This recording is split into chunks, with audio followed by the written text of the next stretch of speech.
Salve, salve, pessoal! Tudo bem?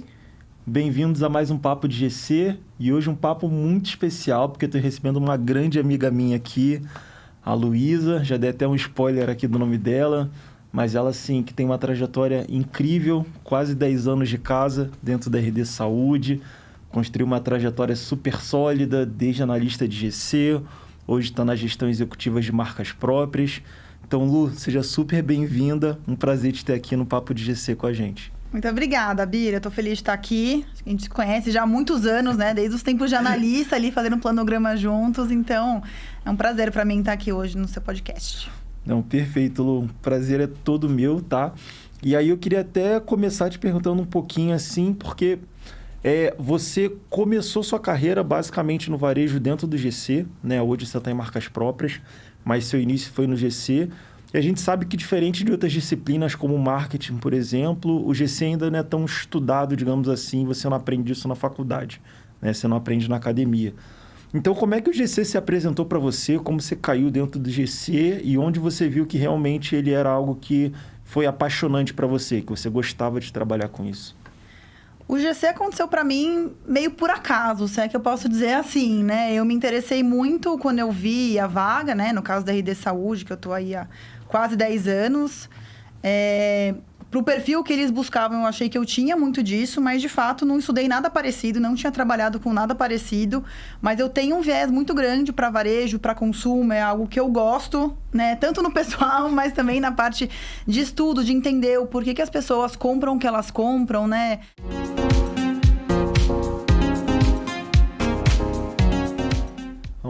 Maravilha, Lu. E o que você falou é muito verdade, porque assim, a gente trabalhou muito tempo junto e toda essa paixão de entender como o consumidor compra sempre foi muito latente em você, né? Acho que eu sempre percebi muito isso quando a gente trabalhou e como você passava isso dentro dos seus projetos, como você colocava essa paixão de tentar deixar o máximo confortável para o consumidor dentro das lojas da RD Saúde, dentro dos sites, do app de vocês, quanto mais fácil possível essa jornada de compra do consumidor.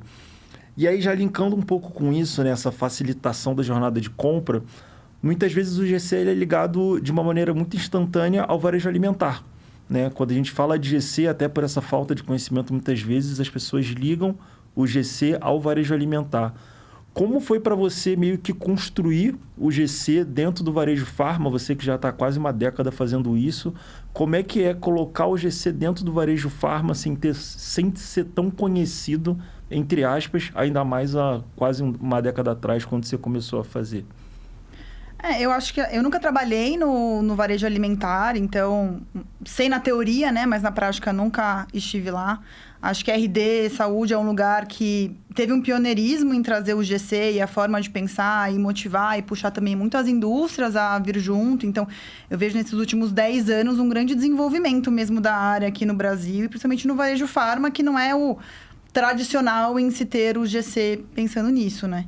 Então, acho que muito foi construído e aí eu também tive a minha dose ali de contribuição em fazer com que a gente conseguisse colocar mais o cliente no centro e, de fato, a gente, né, tem ferramentas para isso, tem competência para isso, tem parceiros que também sempre ajudaram muito nesse sentido, em tentar olhar o cliente, olhar as missões, olhar as jornadas, não simplesmente ali aquele SKU, mas olhar o todo para que fique harmônico e faça sentido na jornada de compra.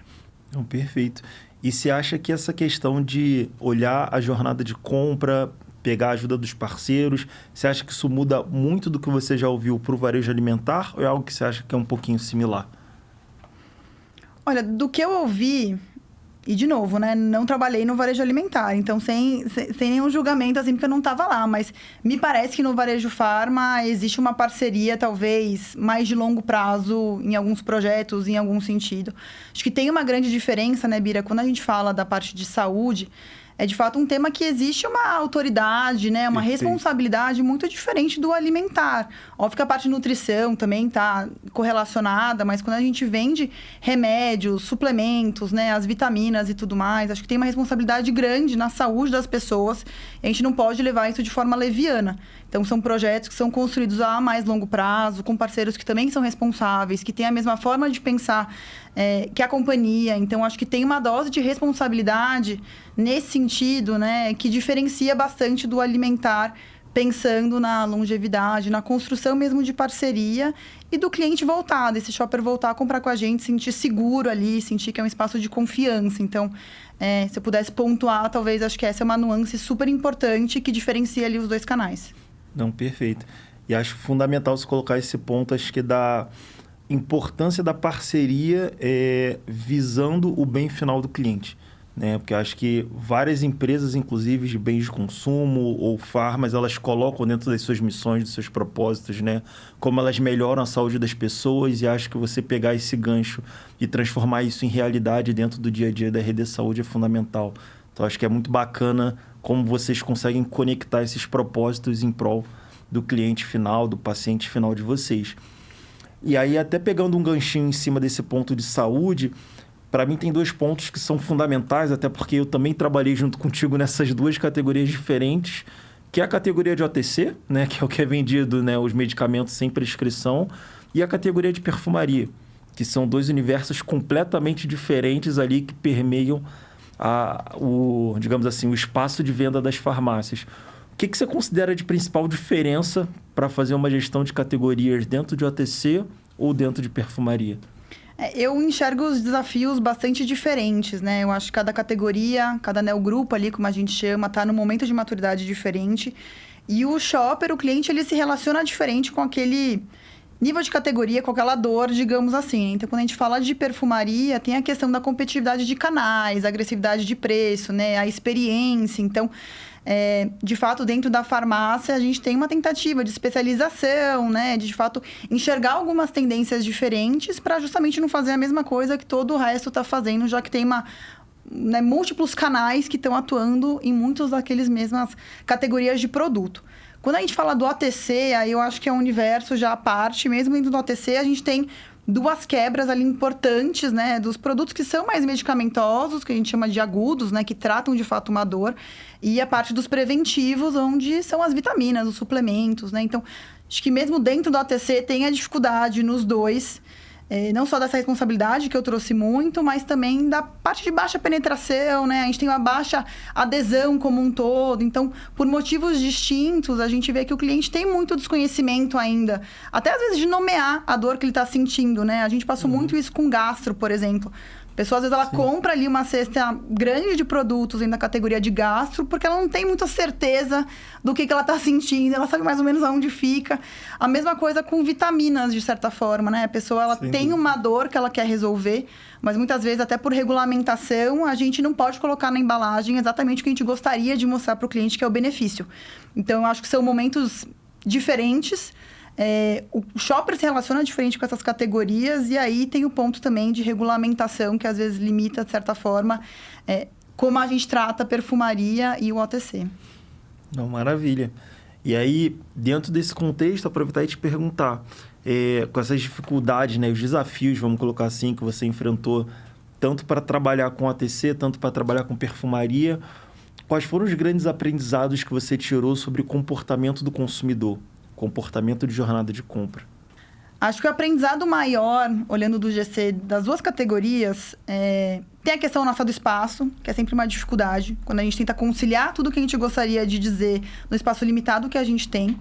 Né? Eu morro de inveja quando eu vou visitar outros países, etc. E vejo o tamanho, né, das farmácias e tudo que comporta lá dentro. A gente, de fato, sabe que não é a realidade para a maioria das nossas lojas e nem as lojas de farmácia aqui do Brasil. Então, essa é sempre uma dificuldade, como é que concilia tudo de estratégia dentro daquele espaço limitado com todos os trade-offs que são precisos fazer. Um outro ponto de aprendizado que eu acho que é legal também dentro do contexto do espaço físico é um pouco de simplificar, de descomplicar. Eu acho que quem está no time de gestão de categorias muitas vezes está muito imerso na categoria e sabe muito ali dos dados todos que compõem aquela categoria, das funcionalidades dos produtos. E eu acho que, às vezes, o que acontece é que a gente entende que o cliente está no mesmo ritmo que o time do GC, né? Que ele está tão entendido quanto. Eu acho que, às vezes, acontece de dar um passo maior que a perna ali e a gente acaba complicando uma jornada que o cliente não está pronto exatamente para enxergar o que a gente está enxergando. Então, acho que tem um ponto de descomplicar e simplificar e, de fato, entender qual que é o momento que você precisa puxar para desenvolver a categoria, mas não ser incompatível com o momento que o cliente está. Né? Porque senão acaba que fica uma hipersofisticação de estratégia, mas que a gente na ponta está confundindo mais o cliente do que ajudando, né? Acho que isso a gente passou algumas vezes, assim, por ter muita informação mesmo da categoria, por ter parceiros que sempre ajudaram muito também na parte de pesquisas. Então, tem uma dose importante quando a gente olha o desenvolvimento. Aí você vai só me permitir pegar uma frase que você colocou, que eu acho que foi muito potente, quebrar o protocolo, que é em relação à hipersofisticação das estratégias. E aí, por que eu falo isso? A gente vem numa fase em que eu vejo muitas indústrias colocando o Brasil e a América Latina como um foco de crescimento para poder crescer volume aqui dentro, né? A gente tem um mercado gigantesco. Só no Brasil aí a gente está falando de quase 110 milhões de pessoas da população economicamente ativa. Mas, ao mesmo tempo, a gente tem aí mercados que operam de forma completamente diferente. Eu sei que você já visitou mercados, né, como na América do Norte, mercado asiático, que é completamente diferente. E aí, independente dessas pesquisas que a gente vê muito, eu queria saber da tua sensibilidade, do seu tato de já ter conhecido outros mercados. Como é que você vê o nível de maturidade do Brasil versus o mercado, né, dos Estados Unidos, ou versus o mercado asiático, versus o mercado europeu? Você acha que, do ponto de vista de maturidade, onde a gente está mais ou menos ali versus os principais mercados mais aquecidos do mundo? Tudo depende. Acho que o nosso mercado ele é maduro. Acho que muda de missão por missão quando a gente olha. Tem coisas que o brasileiro já está mais acostumado, já está mais no nosso dia a dia, né? Então, a parte de beleza. A gente tem falado muito agora também do segmento de autoestima e do quanto isso está embarcado dentro de uma jornada também de saúde, né? Então, acho que alguns termos eles vão se revitalizando e a gente vai conseguindo capturar, entendendo que o nosso mercado, ele sim é maduro. Ao mesmo tempo, quando a gente olha para outros lados do OTC que eu falei, né? De baixa adesão, baixa penetração, ainda tem uma imaturidade nesse sentido, porque a gente também tem uma dificuldade, né, em lançamento de produto, em de fato gerar conexão, pensando em benefício da forma como outros países geram, né? Então, os Estados Unidos, por exemplo, lá eles podem falar exatamente o que eles querem do produto, digamos assim. As regras de regulamentação, nesse sentido, permitem explorar muito a questão do benefício. Então, eu acho que o cliente ele consegue conectar muito melhor e estar mais maduro nesse sentido, porque ele enxerga ali claramente a dor que ele está sentindo, que aquele produto vai resolver. Então, eu acho que o nosso mercado é maduro, varia de categoria para categoria, de neogrupo para neogrupo, e eu acho que tem coisas que geram uma predisposição ou não, né? Então, a nossa própria natureza do que a gente gosta de consumir e também o que muitas vezes a regulamentação nos permite, né? De lançamento de produtos, de trazer de inovação e mesmo na forma de comunicar. Nossa, brilhante, Lu. Acho que muito importante, acho que é dar uma clareza muito forte da gente tirar muitas vezes, acho que essa síndrome de vira-lata que a gente tem de achar que o mercado brasileiro ele está sempre subdesenvolvido, né? Acho que a gente está em desenvolvimento e a gente tem sim categorias que são muito evoluídas, como você colocou aqui, toda a parte de autoestima, enfim, e de autocuidado que a gente vem desenvolvendo.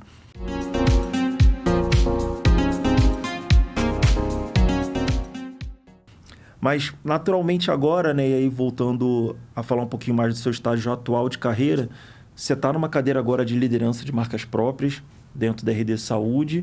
E, claro, não posso deixar de explorar esse teu lado e perguntar um pouquinho desse teu novo desafio, desse teu novo conhecimento atrelado ao GC. Né? Então, eu queria saber um pouquinho de você de uma maneira muito prática hoje. Como é que o GC hoje atua e opera dentro do sistema de marcas próprias?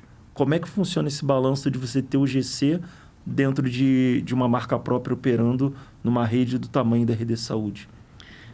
Os times têm que trabalhar extremamente próximos em sinergia, né? Assim, sempre pensando no norte da empresa, em captar o valor. Não adianta o time de marca própria lançar produto por lançar. E não adianta também o time do GC não ter a visibilidade completa da estratégia do que marca própria traz para a mesa. Então, eu acho que a gente vem evoluindo muito nos últimos anos em justamente entregar, né, essa sinergia, a gente conseguir estar em harmonia e todo mundo enxergando o valor que uma área traz para outra, né? Não dá mais para viver, né, duas áreas totalmente isoladas nesse sentido. Hoje a gente tem um time de GC que olha bastante a parte de marca própria, que é muito sócio e parceiro, de certa forma, também no desenvolvimento de produtos, né? Em a gente conseguir fazer as coisas mais juntos e lançar itens que o time de GC espera, né? E puxa de inovação nesse sentido. E, ao mesmo tempo, o time de marca própria trazendo novidade, e novidade olhando outros países também. Então, a gente não quer mais só ser, né, só, entre aspas, né, o parceiro de rentabilização, que é, de fato, o core de marca própria, quando a gente olha no desenvolvimento mesmo, né, no lançamento de produtos. Mas tem uma parte muito grande de fidelização e puxar a inovação, trazer novidade, tornar essa marca exclusiva um diferencial do porquê o cliente escolhe ir para as lojas que eles estão indo, né? Então, acho que a parte de marca própria, a marca exclusiva, tem que estar muito no dia a dia do GC, as áreas têm que estar muito próximas para a gente conseguir trazer e capturar o valor para a companhia.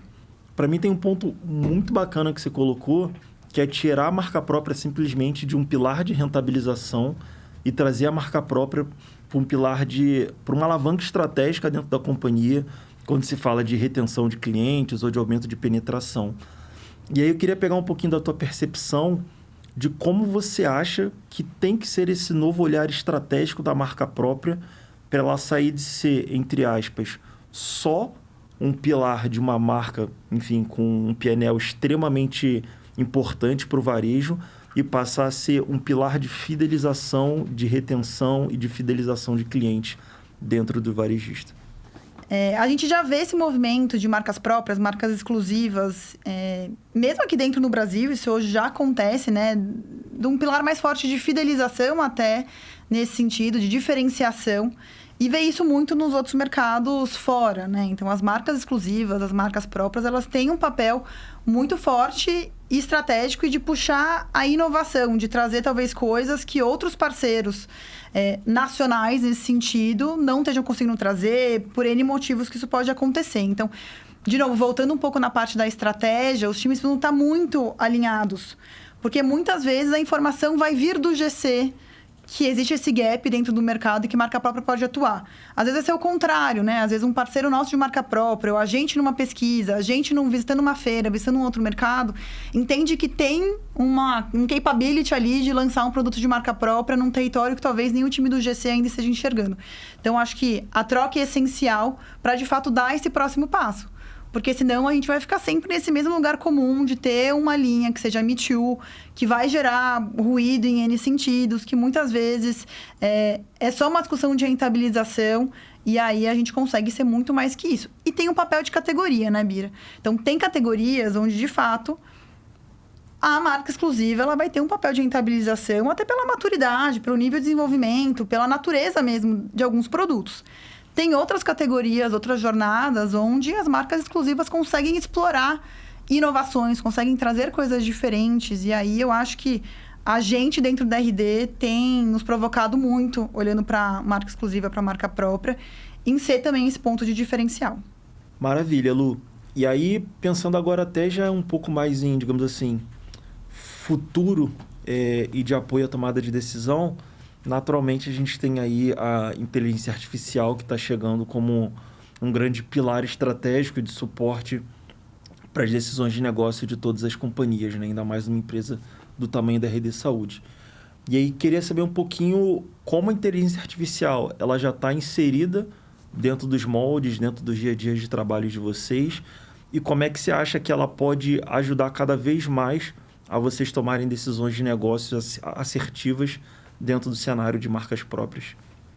Eu acho que todo mundo tem buscado as alternativas possíveis de inteligência artificial para todas as esferas, né, das nossas vidas ali, seja em alguma coisa do pessoal ou do corporativo. Acho que está todo mundo olhando novidades e entendendo o que pode deixar de mais eficiente. A gente não seria diferente, então, tanto nos times comerciais, no time de GC, quanto em marca própria. A gente tem conhecido novas ferramentas, tem nos desafiado mesmo a pensar as coisas diferentes, porque alguns modelos a gente vinha usando já há muito tempo da mesma forma. Acho que o número de tomadas de decisão que a gente tem no dia a dia é enorme, né? Independente da área, quando a gente trabalha numa grande indústria, num varejo, assim, é muita decisão o tempo todo. Então, de fato, se a gente não agiliza alguns processos e pega os atalhos que a inteligência artificial permite, a gente acaba que demora muito mais do que a gente precisaria, né? E, enfim, varejo tempo é dinheiro, literalmente. Então, a gente tem olhado bastante para isso. Acho que ainda tem muito processo que é manual, mas entendo que tem uma virada grande para acontecer aí nos próximos anos. Maravilha, perfeito, Lu.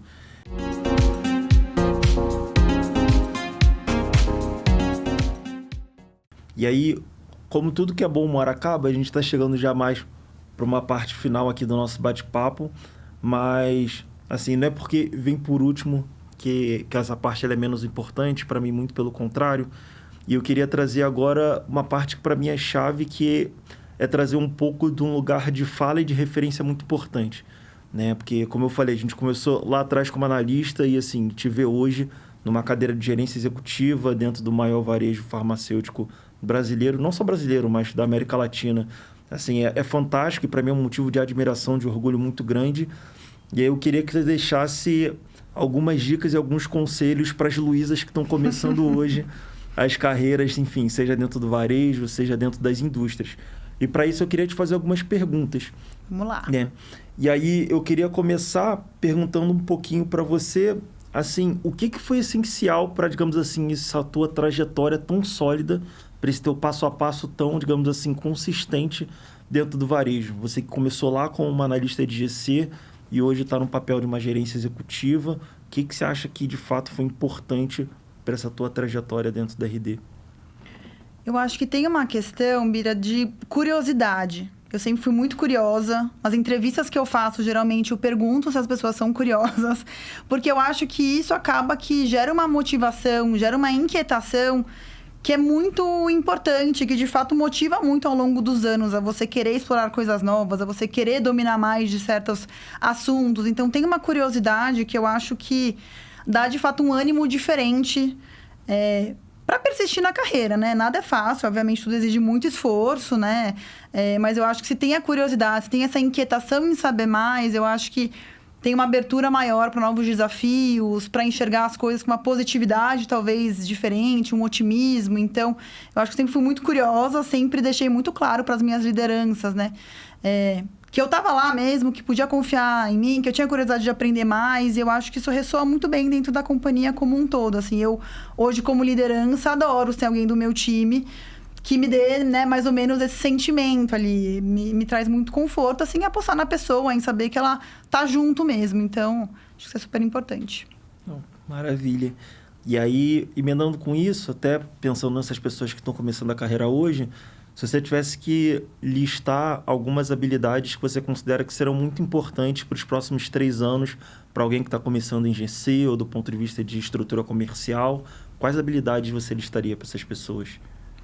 Eu acho que as habilidades técnicas, tudo se aprende, né? Eu falei um pouco no começo, eu caí no GC, não sabia, aprendi um monte de processo, enfim, domino eles hoje, depois de anos, ensino e as coisas têm que mudar de novo. Vem aí, agora a gente precisa repensar, precisa se desafiar. Então, eu ainda acho que a parte de adaptabilidade e você estar disposto a conhecer mais, ter a curiosidade de conseguir, né, enxergar novos caminhos, propor novas soluções, eu acho que mora muito aí, independente do segmento que você tá. Para mim, mora muito aí um caminho que sempre vai ser importante, né? Que são características ali, skills, que sempre vão acabar sendo relevantes, independente do caminho que você está tomando. Então, se manter curioso, se manter flexível nesse sentido, para mim, são as palavras, assim, chaves. Perfeito. E aí, para fechar, Lu, se você pudesse encontrar a Luísa de quase uma década atrás, que estava começando a carreira, qual dica você daria para ela? Acho que é manter o ânimo. Manter o alto astral, tentar enfrentar as coisas com positividade, continuar inquieta nesse sentido. Eu acho que, de fato, é isso que move. Acho que é manter o ânimo. Todo mundo tem seus dias, né? Mas, no todo, eu acho que a gente tem que tentar ter dias melhores do que piores e muito depende da gente. Então, mantenha o ânimo, a positividade, bola pra frente. Não, perfeito. Isso você fez muito bem, tá? Eu posso adiantar que manter o ânimo você fez muito bem. Acho que tanto pro teu time, que eu conheço muito bem eles, mas também do ponto de vista da indústria. Enfim, trabalhar com você sempre foi um prazer muito grande. E aí, queria aproveitar para você passar um pouquinho para a galera que está ouvindo a gente, um pouquinho de, digamos assim, momento cultura Luísa Barreira, né? Se você tivesse que deixar uma dica de ou um livro que você gosta, ou um filme, ou uma série, enfim, alguma coisa que te conforta, não precisa ser de trabalho se não quiser, mas ali nos seus momentos de relaxar, de tranquilidade, que tipo de dica você daria para as pessoas? Assim, eu li um livro na pandemia, Bira, que me chamou muita atenção. E muito porque é uma coisa que justamente eu não consigo fazer, tá? Então eu vou falar o livro e vou falar, nossa, lá tem tudo já encaixado, não é nada disso. Eu li um livro na pandemia, que até estava num certo hype, acho que continua, que chama Essencialismo. E é um livro, enfim, um livro curtinho, fácil de ler, assim, bem dinâmico, e que ele dá algumas dicas de como a gente foca em menos tarefas, em menos coisas, e de fato enxerga um progresso maior nessas poucas coisas que a gente se propõe a fazer, digamos assim, né? E é algo muito difícil de ser feito. Então, eu não posso falar que eu li o livro e agora, executo perfeito, tô ótima. Muito pelo contrário. Eu acho que o livro me deu a consciência de como, principalmente trabalhando no varejo e fazendo tantas coisas, assim, como muitas vezes a gente se perde, né? Nos ruídos, no barulho todo que tem de muita coisa acontecendo. Então, de novo, não é que eu consigo seguir, mas eu acho que desde que eu li o livro, eu consegui prestar mais atenção. E isso também vale tanto para o corporativo quanto para a vida pessoal, mas quais são os lugares, os temas que de fato eu preciso mover e que precisam ter atenção e quais eu posso deixar um pouco mais pro lado, assim. Mas eu acho que é um bom wake-up call, de certa forma, aí a temática do livro. Não, perfeito. Inclusive, esse livro e o Hábitos Atômicos, combinados para mim, foram os livros que me fizeram começar uma carreira empreendedora com menos bobagem na cabeça, assim. É um livro fantástico. Assim, Lu, queria muito te agradecer por você ter aceitado esse convite, assim. Como eu sempre te falo, assim, quando a gente se vê, você é uma pessoa extremamente inspiradora.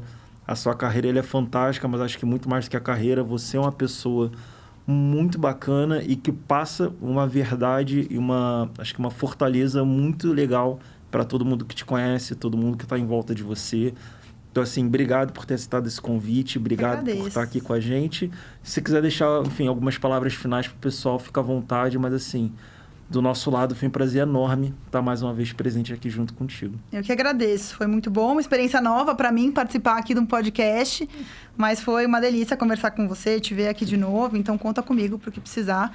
E quem quiser, enfim, encontrar LinkedIn Luísa Barreira, tá fácil, me manda uma mensagem e é isso aí. Maravilha. Primeiro de muitos, Luísa. Vou aproveitar. Valeu.